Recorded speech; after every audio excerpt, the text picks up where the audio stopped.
സ്വാദം എന്ന് പറഞ്ഞാൽ ആവശ്യമുള്ളതിനെ സ്വീകരിക്കാവുന്നു. എന്തും തിന്നാറാവിടുന്നു. കഴിക്കുന്ന ആഹാരത്തിനനുസരിച്ചാണ് സ്വഭാവശുദ്ധി കഴിക്കുക. ഇത് കഴിക്കുന്നത് അധികം അല്ലാത്ത കഴിക്കണേ, അതിന്റെ സ്വഭാവമാണ്.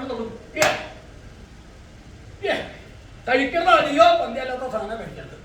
അതുകൊണ്ടത് ഏകദേശം സ്വഭാവം. എന്ത് ജീവിയുടെ ഇതാ കഴിക്കണേ വെച്ചാൽ ഏകദേശം കുറച്ച് കഴിയുമ്പോൾ അതിന്റെ സ്വഭാവമാകും. ഇല്ലേ? അപ്പൊ അങ്ങനെയല്ലേ മൃഗങ്ങളൊക്കെ കഷ്ടമായിട്ടല്ലേ അവസ്ഥ.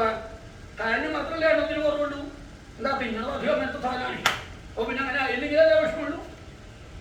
അപ്പൊ അത് പാടില്ല. ആവശ്യമുള്ളത് സ്വീകരിക്കുക, ശരിയാത്തതിനെ സ്വീകരിക്കാൻ വേണ്ടി. അപ്പൊ അതിന് നല്ല ആത്മനിയന്ത്രണം വേണം. അതുകൊണ്ടാണ് നാവാണ് പ്രധാനത്. വാക്കിന്റെ കാര്യത്തിലാണെങ്കിലും വേണ്ടില്ല, സ്വാദിന്റെ കാര്യത്തിലാണെങ്കിലും വേണ്ടില്ല. ഇല്ലേ? നാളെ മുതലേ സംശയമില്ല. നാളെ മുതലേ ഉള്ളൂ. നാളെ ഒരു ദിവസം, അത് കഴിഞ്ഞാൽ പിന്നെ